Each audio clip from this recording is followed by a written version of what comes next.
There is a phenomenon that is called entering the zone. This is a state of consciousness where one essentially acts without the involvement of the ego and identifies with the action one is undertaking. Amazing results or performances come about through entry into the zone. There is a one-pointed concentration on the focused action or event. If one becomes self-conscious, this status dissolves, and the individual falls back into their ordinary level of ability with all its limitations, obstacles, and difficulties. For those who seek to follow the yogic path, confusion may arise with the apparent conflict between being totally immersed in the action of the nature versus the prescription to step back and become the witness consciousness observing the nature. The sense of observing oneself with a critical eye in the midst of action breaks the type of one-pointed concentration needed for successful action in the world. This is the opposite of being in the zone. It is also still rooted in the ego, with all the worry, fear, and insecurity that comes with the limitations of any human individual who is trying to compare himself to others or to some imaginary concept about who he is, what the result should be, and how things should be understood and appreciated by others. Once one shifts to the standpoint of the Purusha, the witness consciousness, there occurs a true separation between the soul as witness and the nature as actor. The soul witness does not interfere in the action of the nature, allowing the complete concentration needed, without involvement of the ego personality or the desire soul in weighing, evaluating, or judging the action or the result. The mother observes, quote, "If you want to do something well, whatever it may be, any kind of work, the least thing, play a game, write a book, do painting or music, or run a race, anything at all. If you want to do it well, you must become what you are doing and not remain a small person looking at himself doing it. For if one looks at oneself acting, one is still in complicity with the ego. If in oneself one succeeds in becoming what one does, it is a great progress. In the least little details, one must learn this. Take a very amusing instance. You want to fill a bottle from another bottle. You concentrate.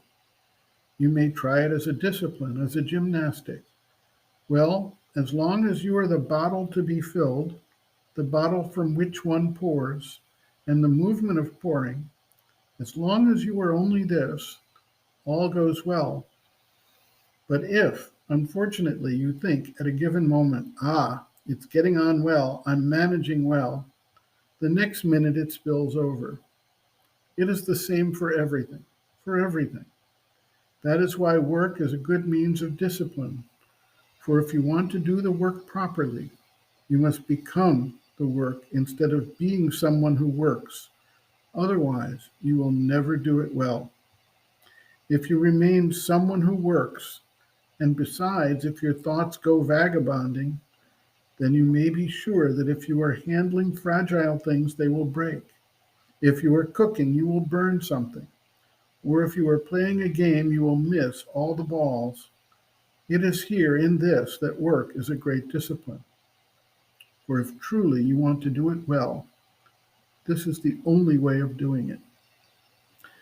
Take someone who is writing a book, for instance. If he looks at himself writing the book, you can't imagine how dull the book will become.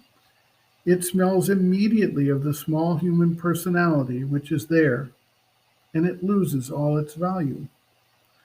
When a painter paints a picture, if he observes himself painting the picture will never be good. It will always be a kind of projection of the painter's personality. It will be without life, without force, without beauty.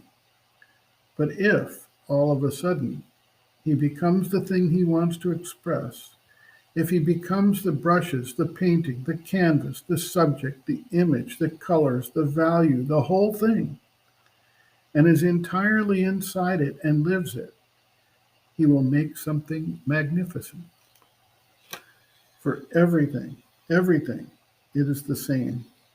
There is nothing which cannot be a yogic discipline if one does it properly. And if it is not done properly, even tapasya will be of no use and will lead you nowhere. For it is the same thing if you do your tapasya, all the time observing yourself doing it and telling yourself, am I making any progress? Is this going to be better? Am I going to succeed? Then it is your ego, which becomes more and more enormous and occupies the whole place, and there is no room for anything else. What gives most the feeling of inferiority, of limitation, smallness, impotence, is always this turning back upon oneself, this shutting oneself up in the bounds of a microscopic ego. One must widen oneself, open the doors, and the best way is to be able to concentrate upon what one is doing instead of concentrating upon oneself. End quote. Reference, Sri Aurobindo and the Mother, Living Within, The Yoga Approach to Psychological Health and Growth, Disturbances of the Vital, Feelings of Inferiority, pages 64 to 65.